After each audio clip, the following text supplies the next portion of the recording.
Boa noite, companheirada. Começando mais uma live. Vamos bater um papo hoje com a Andréa Castelo Branco. Vou já fixar um comentário aqui, enquanto entram as primeiras pessoas, para que quem não segue ainda a Andréa, que assim o faça, e também para os seguidores da Andréa que não me seguem ainda, que quiserem fazer essa gentileza, eu também agradeço, tá? Estamos fixando o comentário aqui e já vamos dividir a tela com a Andréa.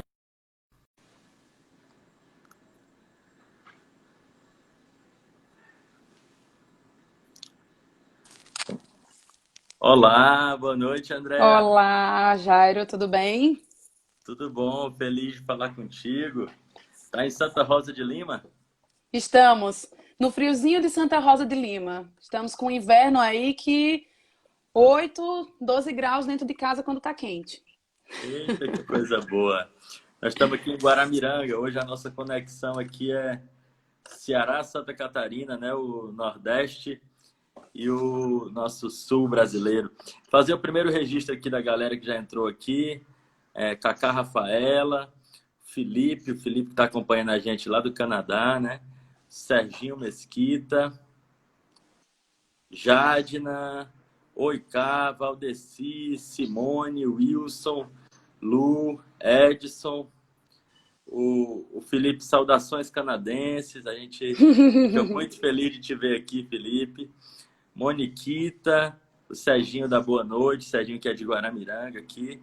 Francisco Fábio de Souza, Fabíola Borges, Davi Dantas, Vanessa Maximiano e Sara Francino. Andréa, bom, a gente tirou aqui no Coletivo Ocupa a importância de falar com algumas pessoas que são referências, né, e que têm uma contribuição nesse momento que está todo mundo fazendo uma reflexão sobre o pós-pandemia, né? E daí, a pauta do momento é a questão ambiental. E tendo você como uma referência nessa área, a gente decidiu coletivamente aqui no Ceará sobre a importância de te ouvir.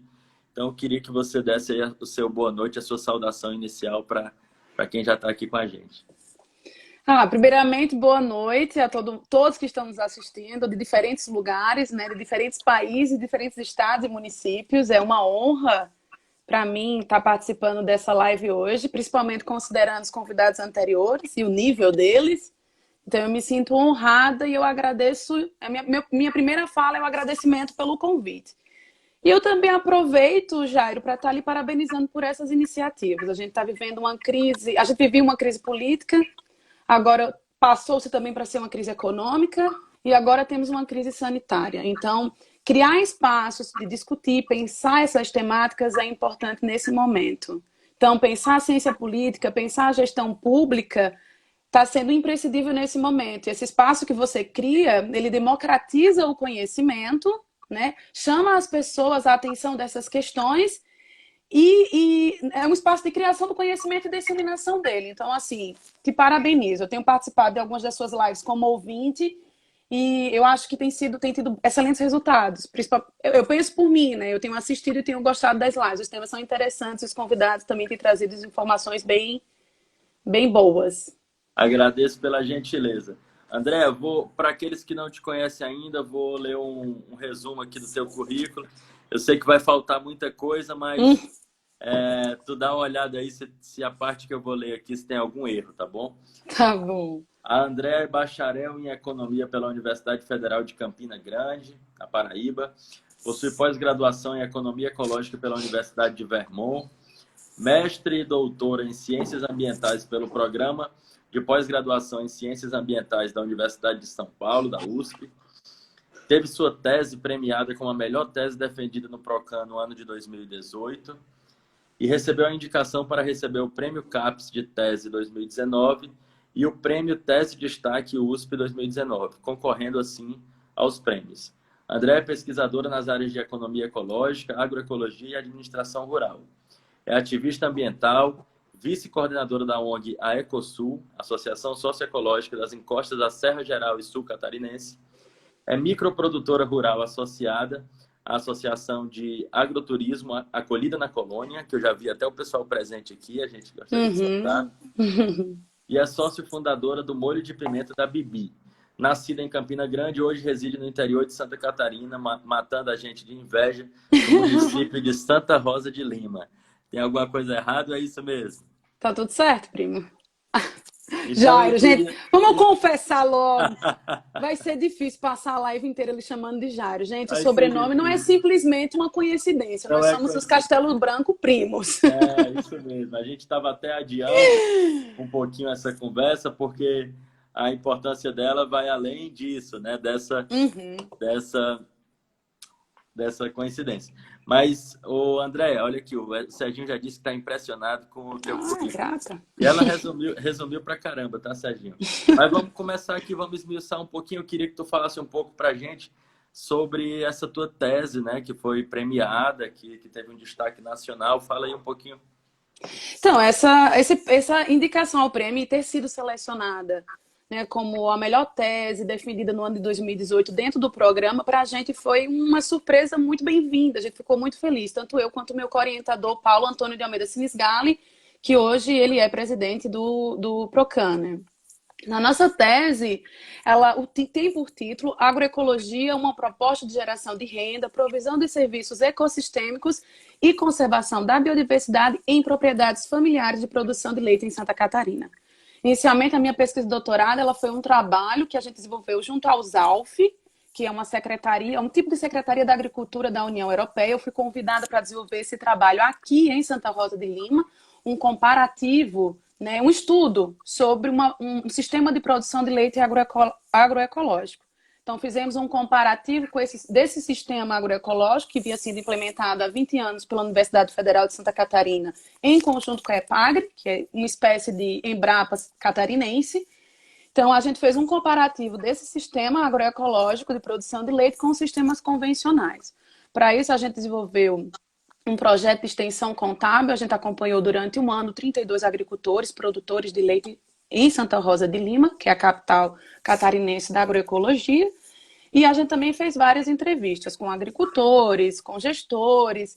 E os nossos resultados eles foram incríveis. Foi muito legal. E vai muito na contramão do que a gente vai discutir hoje, que é o pensar do Salles, né? De que conservação vai em encontro ao desenvolvimento econômico. Isso não é uma verdade. A gente pode desenvolver economicamente e de forma sustentável, conservando o meio ambiente. Então, os nossos resultados mostraram que a produção agroecológica que vinha sendo desenvolvida em Santa Rosa de Lima, ela conseguia ter resultados econômicos mais positivos que os convencionais. Então, os produtores agroecológicos tinham mais lucro, impactavam menos o meio ambiente, e a gente percebeu também, fazendo estudo de ecologia da paisagem, que após a implementação desse sistema, houve uma conversão, olha que interessante, houve uma conversão de área de pasto para área de floresta dentro do município. Isso é raríssimo de acontecer. Ou seja, a área de pasto reduziu e houve uma conversão para floresta nativa e também para silvicultura, né, com pinos e eucalipto, mais com eucaliptos, né? E a gente também percebeu que com isso, se tem aumento de floresta, o que é que a gente tem? A gente tem um aumento da conectividade dos fragmentos de floresta, que é imprescindível para a conservação da biodiversidade, e também a gente tem um aumento dos fragmentos, não só da conectividade, mas dos fragmentos, que é interessante e importante para a geração de serviços ecossistêmicos.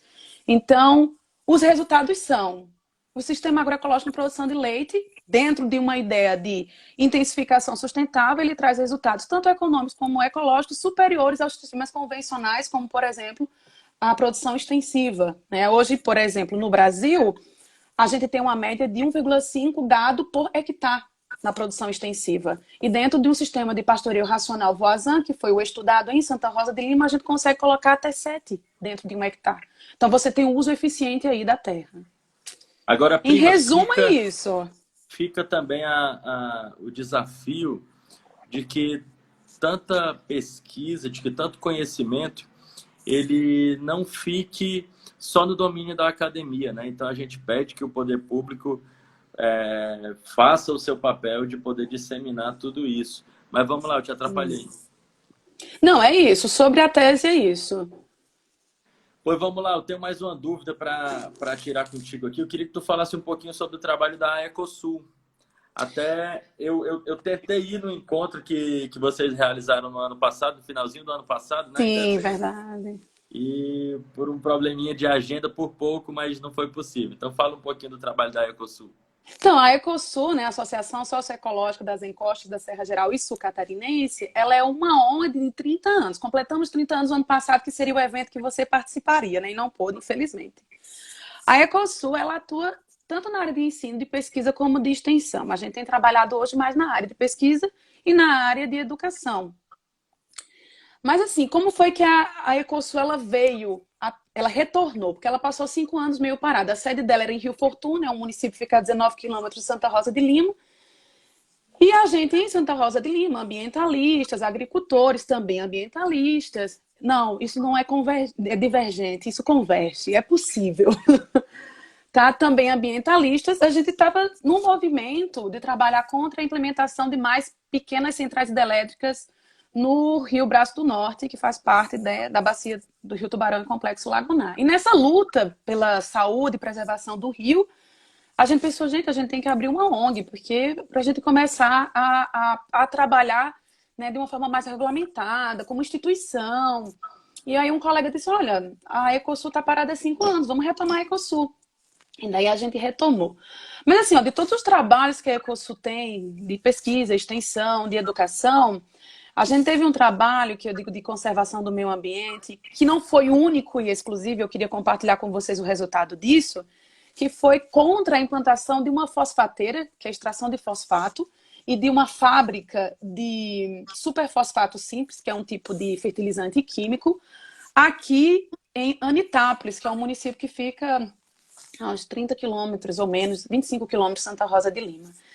E esse empreendimento, ele incluía também barragem de rejeitos semelhantes àquele de Brumadinho que veio a romper. Né? E o primeiro município que seria atacado seria Santa Rosa de Lima, né? Que sofreria com as consequências de um possível rompimento. Enfim, o empreendimento, além da destruição ambiental, ele trazia chuva ácida, era assim, era o terror. E já havia uma batalha há anos de várias instituições ambientais pela não implementação dessa fosfateira, que também tinha como um dos acionistas a Vale. E o ano passado, depois de muito movimento, da gente trabalhar, a Ecosul trabalhou também na frente parlamentar das barragens na Alesc. Depois de muito movimento, auxiliamos a elaboração de uma audiência pública aqui em Santa Rosa de Lima. E depois de tanto movimento, conseguimos um projeto de lei que foi apresentado, se eu não me engano, pelo próprio PT, para proibição da extração de fosfato no estado de Santa Catarina. E, para nossa alegria, o governador aprovou. Tanto a Assembleia como o governador assinou. Já nesse hoje, governo ou no governo já passado? nesse governo. Então, assim, foi uma surpresa para a gente. O nosso governador, o Moisés, ele é do PSL. Né? Ele é militar. Mas no que tange às questões ambientais, ele tem trabalhado até de forma bem responsável. Não, Por exemplo... eu tenho visto que ele tem discordado em algumas coisas do presidente da República, né? Sim. Não nessa questão. Sim. Mas, enfim, então, assim, esse resultado, né, é muito bom pensar que a Ecosul pode contribuir para essa conquista, que foi a proibição da extração de fosfato no estado de Santa Catarina, que, consequentemente, levou à não implementação da fosfateira em Anitápolis. Maravilha. Agora eu quero te fazer uma provocação aqui, porque eu fico com água na boca quando eu vejo as publicações, certo? Então eu quero que tu fale um pouquinho sobre o molho de pimenta da Bibi. Apresenta aí para nossa galera. Tá. Então, o molho de pimenta da Bibi foi o que me tornou microprodutora rural.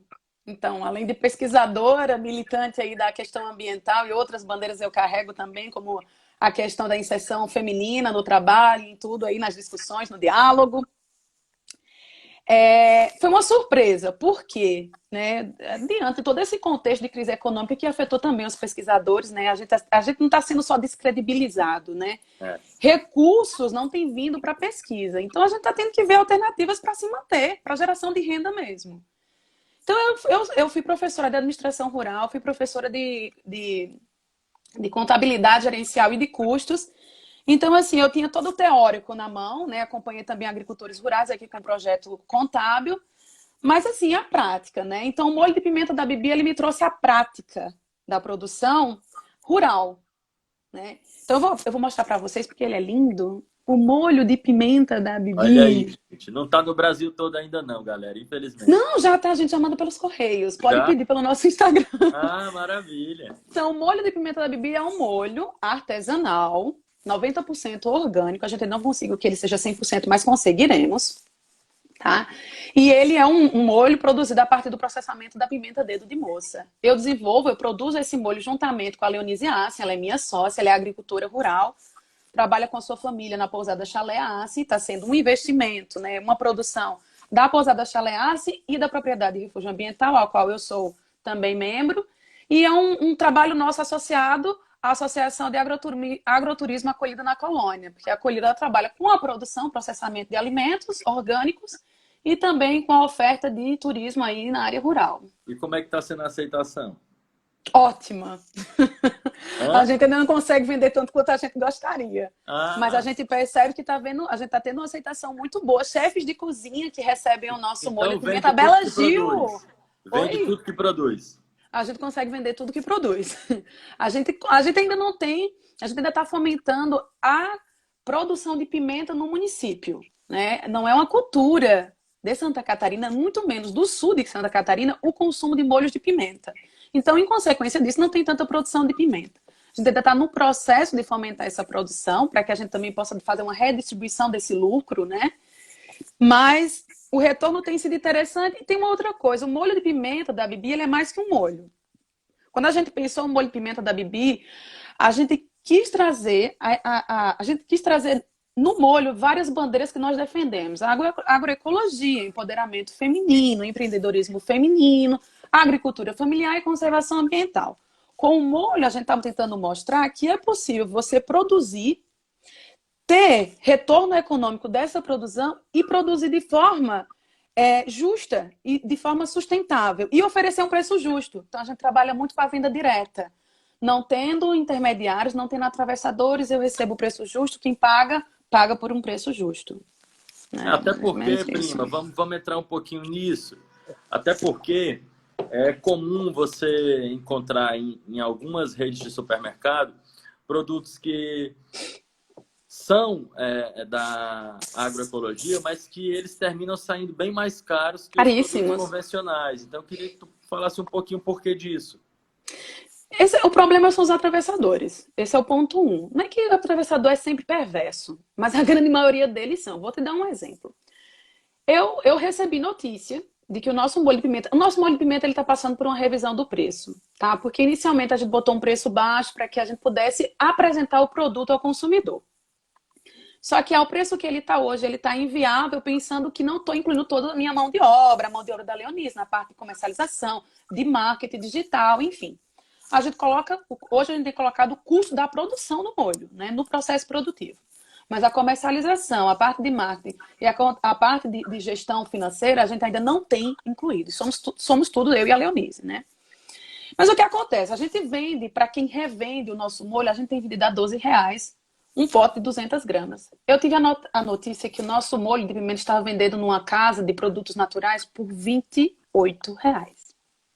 Então, veja bem, Jair, a gente tem aí mais de 100%.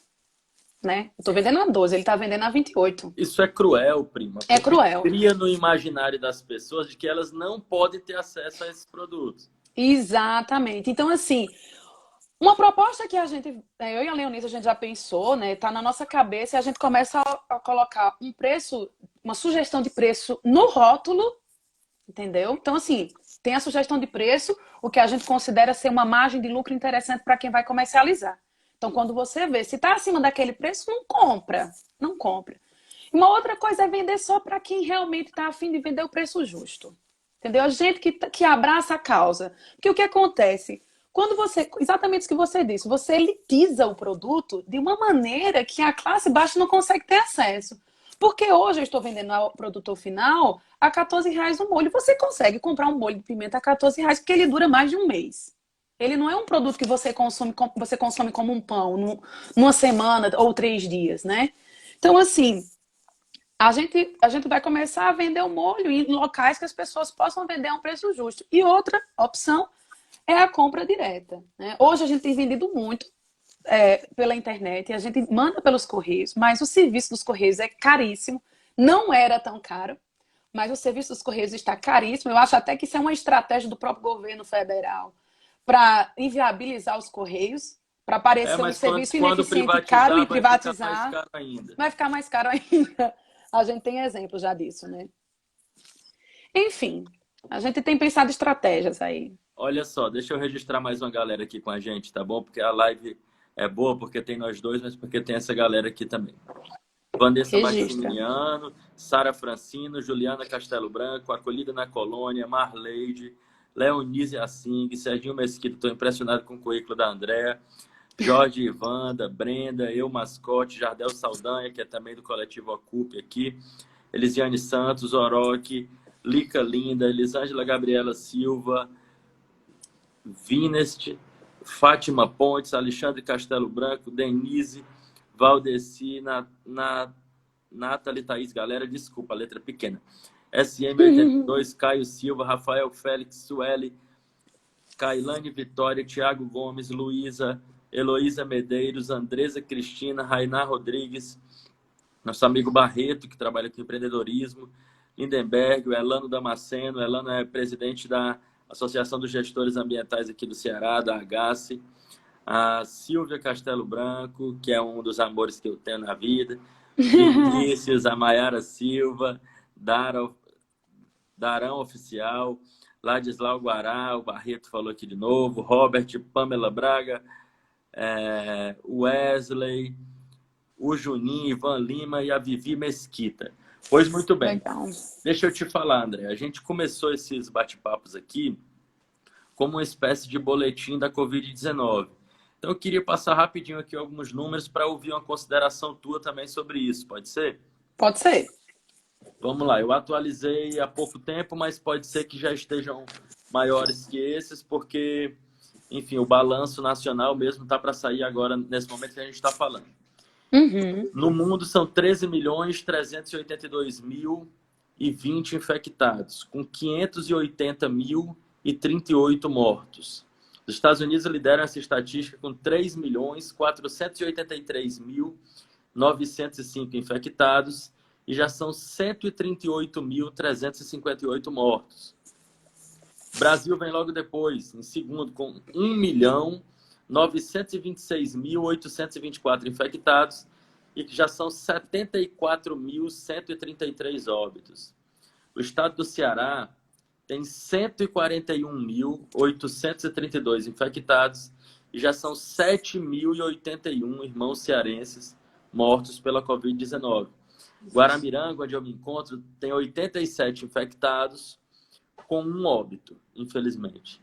Em Santa Catarina, são 46.050 infectados e 534 óbitos. E na querida Santa Rosa de Lima, são 8 infectados e, felizmente, nenhum óbito. Então, eu queria ouvir uma avaliação tua sobre o avanço, né, da pandemia da Covid-19 no Brasil, como tu avalia o trabalho que tem sido desenvolvido pelo governo federal e também pelo governo de Santa Catarina. Eu queria ouvir também notícias daí, porque eu acho que a gente democratiza a informação. Sim. Foi. Então, primo, eu entendo que o avanço da pandemia no nosso país, ela tem sido de forma muito rápida e muito violenta, né? Então, veja aí, a gente rapidinho passou para o segundo lugar em número de mortes e número de infectados, né? A gente só perde para os Estados Unidos, como você acabou de mencionar. Ter 2 milhões de pessoas já com casos confirmados é bastante coisa em pouquíssimo tempo. E, na minha opinião, existe uma razão para isso. É a forma como a doença ela foi entendida no início da chegada dela, né? Como apenas uma gripezinha, né? Então, a gente sabe quem disseminou essa ideia. Nada mais, nada menos do que o cara que senta, né, na poltrona da presidência da República. Então, quando você vê uma pessoa que ocupa esse cargo, que a fala dele influencia não só a maneira das outras pessoas pensar, mas a maneira das outras pessoas agir, isso amedronta, isso preocupa, né? Então, a partir do momento que o Jair Bolsonaro ele coloca que é apenas uma gripezinha, essa ideia ela se dissemina. E a gente vê as pessoas menos esclarecidas lidando com a doença de uma forma muito irresponsável, não só com relação a si, mas com relação às pessoas que estão à sua volta, né? Então, assim, essa é a primeira ponderação que eu gostaria de fazer. Existe um porquê, né, da velocidade dessa doença no Brasil, né, a velocidade e a violência dela. Em Santa Catarina, né, o governo estadual, no início da pandemia, ele se comportou de forma muito responsável. Nós fomos um dos primeiros estados no Brasil a fechar escolas, a fechar shopping centers, a fechar lojas. As padarias e supermercados começaram a atender apenas um horário, enfim. Mas com a pressão do próprio governo federal em insistir que se tratava apenas de uma gripezinha, o governo estadual também deu uma afrouxada, né? E com esse afrouxamento foi que se começou a aumentar o número de casos em Santa Catarina, somado também ao inverno, né? A gente sabe que os problemas de saúde respiratórios eles aumentam no período do inverno, né? Principalmente no inverno de Santa Catarina, que é um pouco Agora mais rigoroso. me diga uma coisa. Aí em Santa Catarina também foram realizadas aquelas marchas da insensatez, aquelas carreatas pela reabertura. Sim, eu não sei te dizer exatamente quais foram os municípios, mas houve. Eu recordo, sim, eu tenho uma vaga lembrança sobre isso, mas assim, foram movimentos muito bem isolados e com pouca repercussão. Mas assim, eu vejo dentro do próprio município, o pessoal da área da saúde fazendo postagem nas suas redes sociais pelo direito a respirar. Eu acho assim cômico, sabe? Não quero usar máscara É pelo a direito nova a a falsa respirar. polêmica da semana, né? É. Então, assim, eu não posso nem dizer que se trata de uma pessoa leiga, né? Mas é uma pessoa que votou no Bolsonaro e se sente presa a essa escolha. Não, gente, a gente vota, mas a gente pode discordar, né? Sou da área da saúde, eu posso discordar, eu sei. Tem evidências científicas que mostram que estando com a máscara dificulta a possibilidade aí de estar se contagiando com o vírus. Então, usa a máscara. Isolamento social já foi comprovado. Não é nem uma questão só científica da área da saúde. Ela é também a matemática. A gente consegue ver a distribuição. Se você fica em casa e você não tem contato com pessoas, isso é óbvio, né? Eu não preciso ter pós-doutorado para entender isso, né? Nem preciso de uma investigação científica muito profunda. Mas as pessoas, elas ficam amarradas à sua decisão política e deixam isso interferir até na sua própria saúde. Não Agora entendo, me né? diga só para a gente fechar essa questão, especificamente aí em Santa Rosa de Lima. Fora essa pessoa que você citou, mas o poder público e a sociedade têm entendido a importância do isolamento social? Olha, eu vou te dizer que na sua grande maioria, sim. Em Santa Rosa de Lima, a gente também não tem tanto contato, né? As atividades da agricultura, por, pela sua característica, ela nos isola um pouco mesmo. Cada um trabalha no seu quadrado. Então, você vai até o centro da cidade para fazer uma compra de alimentação, você evita o máximo possível. Mas as escolas foram fechadas. O município, sim, ele foi responsável. O nosso município, ele é gerenciado pelo PT, né? É governado pelo PT, o Salésio Vimes. Eles foram responsáveis, sim, os decretos deles foram ou iguais aos decretos estaduais, ou até às vezes mais restritivos. Então, assim, a escola, a partir do momento que se achou que era interessante, creches fecharam. Eu faço parte do Conselho de Educação Municipal, através, né, como membro, como sendo ONG, né, como da Ecosul, e todas as decisões, né, se abre, se fecha as creches, né, as escolas do município, a gente participa, o Conselho participa, e a Prefeitura ela tem ouvido o Conselho, tem ouvido também a Secretaria Municipal de Saúde, que também tem sido extremamente responsável. É tanto que confirmaram-se casos há 15 dias em Santa Rosa de Lima. Nós temos 9 casos confirmados e um, né, que já está recuperado. Então, isso é um número baixo. Tudo bem, somos 2.000 habitantes, mas é um número bem positivo, né? Não Pois tão muito, ruim. pois muito bem, acabou a moleza. Acabou a moleza. Acabou a moleza. Eu Agora vamos vou, falar do Salles. vamos falar, eu vou apresentar um cidadão aqui que você conhece, mas tem gente que não conhece, tá? Presente. Então, eu vou apresentar ele. Ricardo de Aquino Salles é um advogado com pós-graduação em administração e político brasileiro. Ele é o atual ministro do Meio Ambiente do Brasil. Foi secretário particular do governador de São Paulo, Geraldo Alckmin, e secretário do Meio Ambiente de São Paulo. Fundou em 2006 o movimento Endireita Brasil, organização alinhada à chamada Nova Direita, e parceira do Instituto Milênio. Em dezembro de 2018, né, foi anunciado como ministro do Meio Ambiente por Jair Bolsonaro, alegando ter como prioridades a agenda ambiental urbana, o combate ao lixo do mar e a agilidade de processo de licenciamentos. Pois vamos lá, não foi, a parte ruim não começou ainda não, pessoal. Essa daí é a melhor parte dele. Eu também, não vou mentir que eu também fico impressionado. Você bota Ricardo Salles na internet, você não encontra muita coisa boa. Pois é, essa foi a melhor parte Coitado. dele. No início de 2017, o Ministério Público de São Paulo instaurou um inquérito civil para apurar supostas interferências no zoneamento do plano de manejo da área de proteção ambiental da Várzea do Rio Tietê. De acordo com o Ministério Público, Salles e a Fiesp teriam modificado mapas elaborados pela Universidade de São Paulo, alterado minuta do decreto do plano de manejo e promovido perseguição a funcionários da Fundação Florestal, com o propósito de beneficiar setores empresariais, em especial empresas da área de mineração filiadas à Fiesp. Como resultado, em 19 de dezembro de 2018, a Justiça de São Paulo condenou Ricardo Salles por improbidade administrativa, a perda dos direitos políticos por 3 anos e ao pagamento de multa, afirmando que, além da violação de normas legais e regulamentares, tolhendo a participação de outros setores que compõem o sistema ambiental, Salles atendia a interesses econômicos de um grupo restrito em detrimento da defesa do meio ambiente, violando os princípios constitucionais e administrativos da legalidade, impessoalidade, moralidade e publicidade. Pessoal, aqui é o primeiro, condenação por fraude eleitoral, ou fraude ambiental. Vamos lá. Ele também comete fraude eleitoral, mas não foi o caso, não. Agora, atividade ilícita na Junta Comercial de São Paulo. Desde setembro de 2018, Salles é investigado pelo Ministério Público Estadual por intermediar processos administrativos e outras atividades supostamente ilícitas na Junta Comercial de São Paulo. Segundo o Ministério Público, nota-se a presença de outros inquéritos instaurados para apurar as práticas criminosas envolvendo a empresa BNE Administração de Imóveis, Sociedade Anônima, que contratou o advogado Ricardo Salles, ex-secretário do Meio Ambiente da atual gestão executiva, para atuar junto à junta comercial, facilitando os procedimentos internos em benefício da empresa supracitada.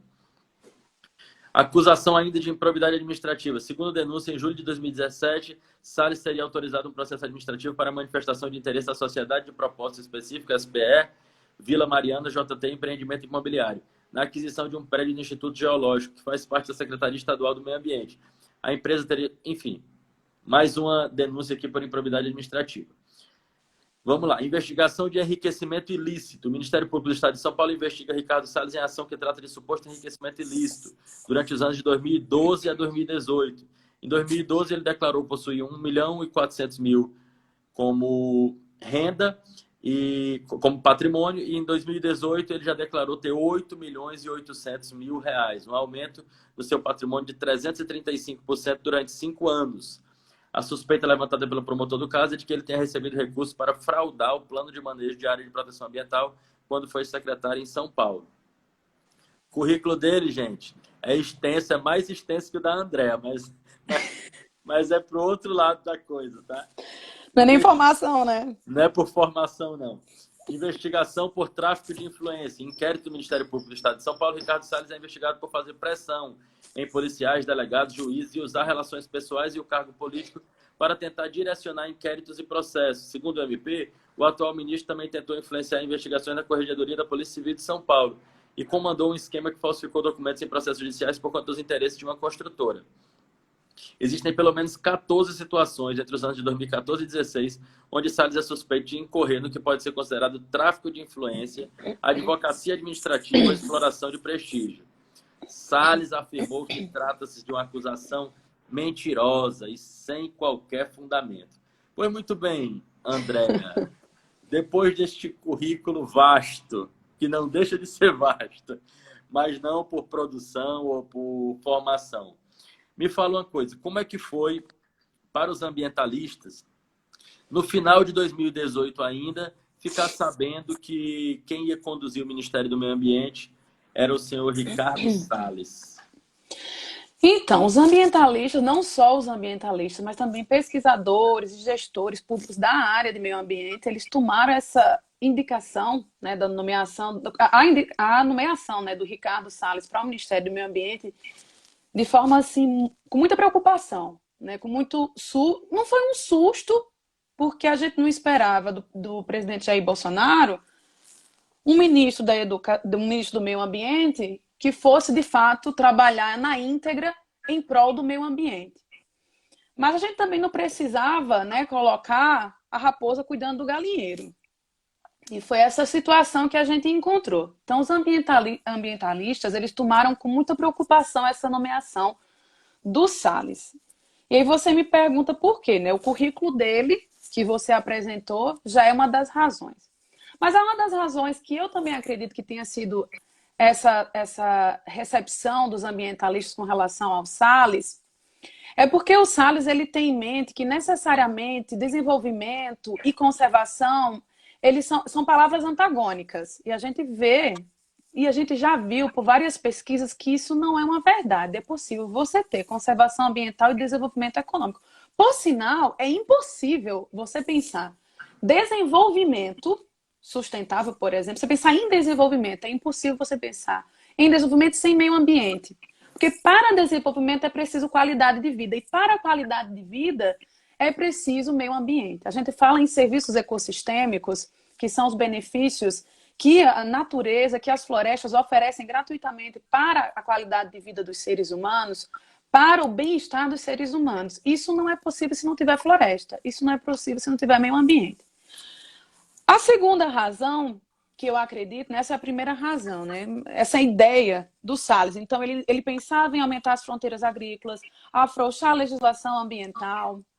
Ele pensava em invadir, não invadir, né, mas regulamentar, possibilitar o uso de áreas indígenas para a produção, para a extração de minérios, enfim.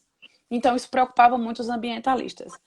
Uma questão foi a própria atuação dele, né, dentro da Secretaria de Meio Ambiente no governo Alckmin, em São Paulo, né, ali durante os anos 2016 e 2017. Foi após ele sair da secretaria, ele respondeu inúmeros processos. Foi investigado por inúmeras questões, como você colocou.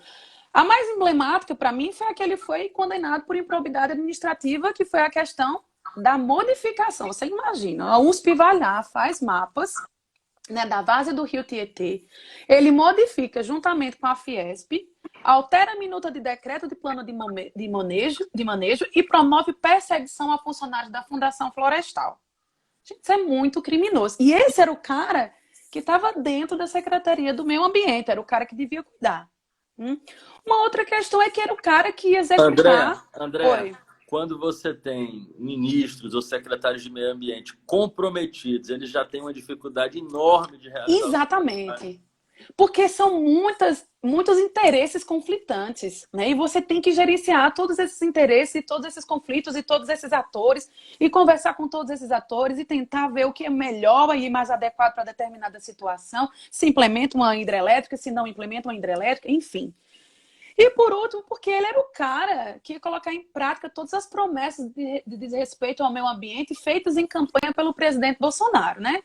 Como eu mencionei, aumentar a fronteira agrícola, não mais demarcação de terras indígenas. A gente já vê projeto de lei sendo dentro da Câmara dos Deputados, sendo negociada e sendo revista e estudada sobre a questão da demarcação de terras indígenas. Autorização de mineração nessas áreas, em áreas de preservação, aumento do uso de agrotóxicos, que não necessariamente é da pasta do meio ambiente, mas é da pasta da agricultura, e o meio ambiente ele tem que aparecer como resistência à aprovação de mais agrotóxicos, né? E anistia de multas ambientais e por aí vai, né? Então, assim, todas essas questões, elas refletiram de forma muito negativa para os ambientalistas, eles receberam a nomeação de forma, assim, muito negativa, né? E a reação já no governo ao Ricardo Salles não demorou, né? Eu quero falar de um exemplo aqui, já em maio de 2019, comecinho do governo, 7 ex-ministros do meio ambiente, dos diferentes governos das últimas 3 décadas, né, se reuniram, realizaram um encontro, esse encontro depois se tornou um fórum dos ex-ministros, e lançaram um documento já em maio de 2019. Quero ler só um trechinho aqui para que a gente possa conversar. Estamos assistindo a uma série de ações sem precedentes que esvaziam a sua capacidade de formulação e implementação de políticas públicas do Ministério do Meio Ambiente, entre elas a perda da Agência Nacional de Águas, a transferência do Serviço Florestal Brasileiro para o Ministério da Agricultura, a extinção da Secretaria de Mudanças Climáticas e agora a ameaça de descriação, entre aspas, de áreas protegidas, o apequenamento do Conselho Nacional do Meio Ambiente e de extinção do Instituto Chico Mendes. Nas últimas 3 décadas, a sociedade brasileira foi capaz, através de sucessivos governos, de desenhar um conjunto de leis e instituições aptas a enfrentar os desafios da agenda ambiental brasileira nos vários níveis da federação. O discurso contra os órgãos de controle ambiental, em especial o IBAMA e o ICMBio, e o questionamento aos dados de monitoramento do INPE, cujo sucesso é autoevidente, soma-se a uma crítica situação orçamentária e de pessoal dos órgãos. Tudo isso reforça na ponta a sensação de impunidade que é a senha para mais desmatamento e mais violência. Assinam a nota Rubens Recupero, Gustavo Krause, José Sarney Filho, José Carlos Carvalho, Marina Silva, Carlos Mink, Isabela Teixeira e Edson Duarte. Aqui você tem todo e qualquer espectro político assinando a mesma nota em confronto às primeiras medidas tomadas pelo governo Bolsonaro, especialmente pelo Ricardo Salles. E aí, qual a importância dessa manifestação? Será que a gente consegue abrir um canal de interlocução com o governo? Como é que você avaliou esse momento que se tornou um movimento, né, André? Que hoje se chama de fórum permanente, né? Então, qual a importância disso? Foi de extrema importância, não é, primo? Você imagina, foi um fato inédito na história da gestão ambiental brasileira. Nunca, dantes, ex-ministros, e aí, dentre eles, oposições, né, se reuniram para discutir as ameaças que um único ministro, né, pode trazer à gestão pública e governança socioambiental brasileira. Então, o fato já foi inédito. Fazer 7 pessoas, 8, né, porque um não esteve presente, mas também assinou o documento. Fazer 8 ex-ministros se juntar e pensar e fazer propostas, né, no mínimo para alertar a população brasileira do quão preocupante é esse homem à frente do Ministério do Meio Ambiente. E assim, eu queria trazer aqui alguns aspectos da fala desses ministros, algumas dessas preocupações deles se consolidaram, infelizmente, outras, por pressão da própria sociedade civil, não chegou a se concretizar. Então, eles mencionaram aí a transferência da Agência Nacional, a ANA, né, Nacional das Águas, para o Ministério do Desenvolvimento Regional. Isso não aconteceu, a ANA ainda permanece dentro do Ministério do Meio Ambiente. A transferência também do Serviço Florestal Brasileiro para o Ministério da Agricultura, isso ocorreu, infelizmente. Esse é o caso bem típico da raposa, né, cuidando do galinheiro. Também a extensão da Secretaria de Mudanças Climáticas, isso ocorreu. Não houve nenhuma construção de nenhuma outra secretaria que pudesse discutir e conduzir as atividades dessa secretaria, em parte porque o próprio ministro Salles, ele acredita no aquecimento global, só que ele não acredita que o ser humano pode influenciar o aquecimento global através da emissão de gases de efeito estufa, que é o dióxido de carbono, o metano e o óxido nitroso, né? E a ameaça de descriação das áreas protegidas ainda está em discussão. A questão do apequenamento do Conselho Nacional do Meio Ambiente ocorreu porque teve uma redução da participação da sociedade civil. Hoje, praticamente 80% do CONAMA é formado pelo próprio governo federal. ONGs, por exemplo, estão com 4 cadeiras. De 100, estão com 4, né? 4%.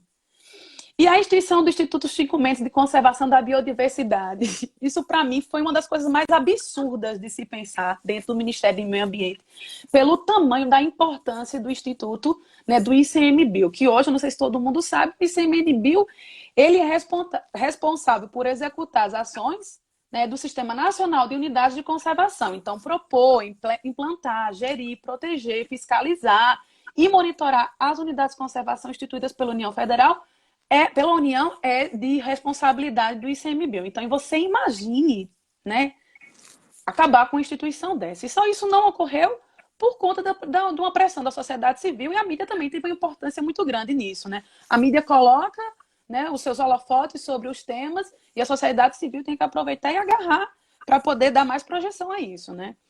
Se há uma capacidade de democratizar essa discussão e de se aproximar, né, dessas discussões sobre as ações do Ministério do Meio Ambiente, eu acredito que seja possível. A minha pergunta é, não é possível dentro do governo Bolsonaro, eu não acredito que seja possível dentro do governo Bolsonaro, nem tendo o ministro Salles como ministro do Meio Ambiente, né? Por que isso? Porque se a gente prestar bem atenção, a democratização das ações de qualquer ministério que seja, ela vai se dar através das decisões, da influência nas decisões, em colegiados, em conselhos, com a participação da sociedade civil. E o que é que o governo Bolsonaro ele tentou fazer já de início, né? Já no início da sua gestão, não só no Ministério do Meio Ambiente, mas também em outros ministérios, foi a redução do número de conselhos e da participação da sociedade civil dentro desses conselhos. Então, foi pensado na extinção de vários conselhos, na redução da participação da sociedade.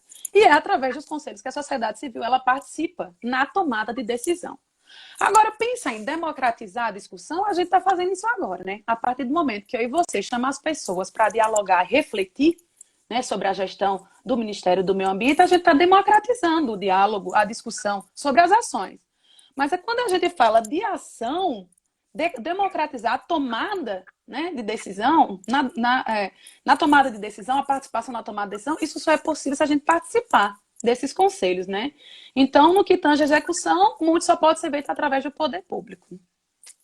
Vamos lá, vamos registrar mais uma galera aqui que está com a gente. Inês Távora, da Associação dos Municípios aqui do Maciço de Baturité. Tiago Santana, o Barreto coloca parabéns pelas lives, Jairo, eu agradeço, Barreto. Acácio Araújo, Isa Nelly, Andriele, Is Rox, Gisele Alves, Felipe Rodrigues, Pio Duende, Gerbim, Mariedinalva Coelho, maravilha.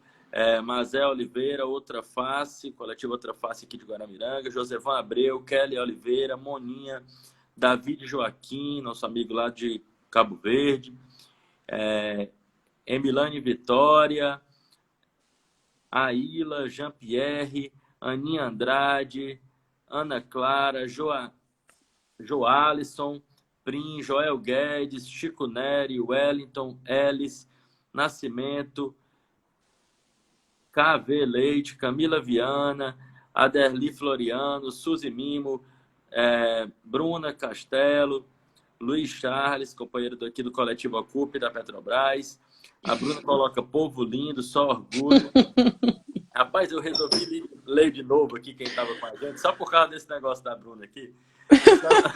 Samuel Jesus, eu Anne Nhai, Aline Castelo Branco, Julie Bus, Aline, Silvia, Juliana, Felipe, a galera tá presente, viu? A gente não pode reclamar, não. A Inês mudou totalmente os membros do CNE, a Aline Castelo Branco, William, vocês são brasileiros, sim. O Júnior Bezerra, que é coordenador de meio ambiente de Itapiúna, aqui no Ceará. O Felipe coloca, eu queria ter uma prima assim, eu queria ter várias primas assim. Aí a Bruna Castelo coloca, amo demais esse povo lindo, é recíproco. Pois muito bem. Andréa, o ministro Sérgio Moro foi um dos ministros que já, em meio à pandemia, foram demitidos do governo Bolsonaro. Uhum. E ele saiu atirando sobre a tentativa de influência do governo sobre a Polícia Federal e ele relatou uma reunião ministerial que foi realizada no dia 22 de abril. Então, ficou a expectativa pela liberação dos vídeos dessa reunião, só que a gente não esperava que a gente ia ter uma série de outras aberrações além dessa narrada pelo Sérgio Moro. Entre elas, ganhou muita notoriedade uma fala do Ricardo Salles, ministro do Meio Ambiente. Uhum. Queria compartilhar aqui com o pessoal para a gente poder conversar um pouquinho. Abre aspas.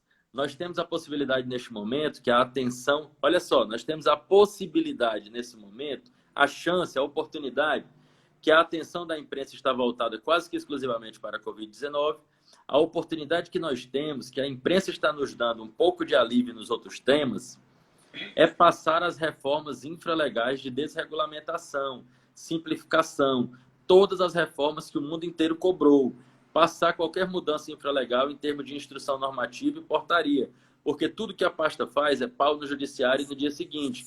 Então, para isso, precisa ter um esforço nosso aqui, enquanto estamos nesse momento de tranquilidade. Enquanto estamos nesse momento de tranquilidade no aspecto de cobertura de imprensa, porque só fala de Covid-19.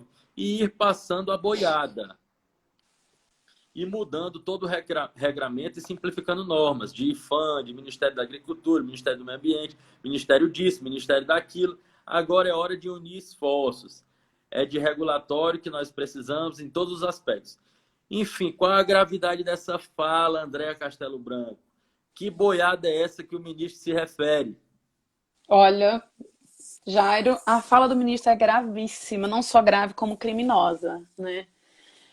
Primeiro, do ponto de vista ético, você imagina que ele menciona a pandemia, né, um problema de escala, é um problema sanitário de escala planetária que já nos rendeu aí mais de 74 mil mortes, chama isso de oportunidade, né? Uma oportunidade para reinterpretar ou alterar a atual legislação ambiental em prejuízo do próprio meio ambiente, né? Através de ações infralegais. Né? Por sinal, essa reunião, né, o vídeo dessa reunião, a gravação, ela está sendo usada pelo Ministério Público Federal numa acusação por improbidade administrativa contra o Salles, que solicita o afastamento do Salles, e está sendo utilizado como prova de desestruturação dolosa das estruturas de proteção ambiental do meio ambiente, né, pelo Salles. A gente pode até discutir um pouco André, mais à frente. antes até de tu continuar, se o ambiente não fosse tão grotesco da reunião, como é que você pode falar em nome do meio ambiente e você utilizar um problema grave sanitário Isso. como se o meio ambiente não tivesse uma relação direta com a vida saudável da população? Exatamente. Não, é criminosa e estúpida ao mesmo tempo, né? Aí mostra também até a ignorância dele com relação ou ignorância ou descaso, né? Das relações, do entendimento das relações entre ser humano e meio ambiente, né? E saúde. E Então, qual assim, é a boiada que ele está falando? primeiro vamos pensar o que são essas ações infralegais, né? Então, as ações infralegais são aquelas famosas canetadas, né? São despachos, né? São atos que não precisam da votação, passar por votação no Congresso. Então, instruções normativas, medidas provisórias, ofícios, portarias, resoluções, despachos e decretos, né? Então, eu vou trazer aqui para vocês 2 exemplos de boiadas, né? Que já aconteceu. Uma conseguiu se consolidar, outra não. Vamos começar pela reinterpretação que o Salles faz da lei da Mata Atlântica e que ele sugere, num despacho, regularizar áreas de preservação permanente utilizadas anterior a 2008 para atividades agropecuárias. Ele fez esse despacho, depois ele mesmo pediu revogação desse despacho, porque teve uma pressão da sociedade civil, dos ambientalistas, e depois ele questionou o STF, dizendo assim, tá, afinal de contas, vocês querem que eu use o Código Florestal ou vocês querem que eu utilize a Lei da Mata Atlântica? Porque a Lei da Mata Atlântica ela é anterior à lei, ao Código Florestal.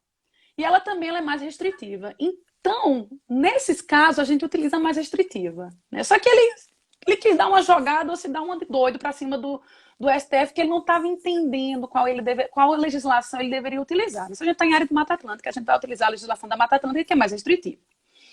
Um outro exemplo da boiada, e que passou, foi um decreto que revoga o decreto do saneamento de cana-de-açúcar na Amazônia e no Pantanal. Sobre isso, eu até sugiro um artigo super interessante do Lucas Ferrante, no Observatório do Clima, que ele traz quais são os impactos desse decreto que revoga o decreto de zoneamento da área de cana-de-açúcar. Primeiro que esse zoneamento, né, proíbe algumas áreas que eles consideram imprescindíveis para a geração de serviços ecossistêmicos e para a conservação da biodiversidade, proíbe a plantação de cana-de-açúcar, para qualquer fim que seja. Tá? Mas principalmente para de biodiesel. Então, com a revogação disso, isso na área da Amazônia e do Pantanal. Com a revogação desse decreto, o bioma da Amazônia e do Pantanal fica à mercê. Só que o que é interessante, nesse trabalho que o Lucas, nesse artigo que o Lucas Ferrante ele traz ali no Observatório do Clima, é que a revogação desse decreto traz impactos não só para a Amazônia e para o Pantanal, traz também para o Sudeste, para a agropecuária do Sudeste brasileiro e do Sul brasileiro. Por quê? É a floresta da Amazônia que garante precipitação no Sudeste brasileiro, através dos que a gente chama os rios voadores, né? Então, traz umidade e a gente tem ali uma precipitação e garante produção agropecuária, né? Então, a gente vê aí 2 exemplos de boiadas que o ministro, uma ele tentou, a outra tentou e não conseguiu, a outra ele conseguiu, que foi a revogação do decreto do zoneamento da cana-de-açúcar. Agora me diz uma coisa. esse pedido do Ministério Público Federal, né, pelo afastamento dele, por improbidade administrativa, se soma nesse momento ao avanço da crítica internacional e também a uma pressão do agronegócio, porque o agronegócio já vinha tendo problema por conta da política externa, que o Ernesto Araújo faz oposição o tempo inteiro à China, que é o principal parceiro comercial, e aí agora também vem a Europa com essa crítica forte sobre o Brasil. Então, juntando essa crítica internacional, a pressão do agronegócio e esse pedido de afastamento por parte do Ministério Público Federal, tu acredita que Ricardo Salles consegue resistir no cargo de ministro do Meio Ambiente? Então, a gente tem 5 minutos. Eu adoraria falar sobre esse pedido de afastamento. Mas como 5 minutos, a gente não vai conseguir entrar em detalhes nesse pedido de afastamento por parte do Ministério Público Federal, né? Mas esse pedido não é só um afastamento, também é condenação por improbidade administrativa, que vai ter como aí um resultado, né? O afastamento, perda de direitos políticos, a impossibilidade de... Exatamente. Né? E aí a gente tem aí várias perdas de direitos, até mesmo da possibilidade de pleitear um edital, né? Ou receber benefícios, isenções fiscais, etc., que vem do governo federal. Só que eu acho que ele não vai resistir. Mas ele não vai resistir não é pelo pedido de afastamento e por todo o documento escrito e trabalhado e analisado pelos 12 procuradores da República. Ele vai cair porque a elite brasileira não quer mais ele, porque ele está comprometendo o comércio dessa elite brasileira no exterior. Então, a gente, pela primeira vez, está vendo donos de frigoríficos pressionar o governo federal para tirar um ministro do meio ambiente que ele é pró-agronegócio, né? Porque o cara está passando tanto dos limites na devastação ambiental e o que está mais em foco é o desmatamento na Amazônia. Você tem noção? De agosto do ano passado para abril desse ano, o desmatamento na Amazônia cresceu 96%.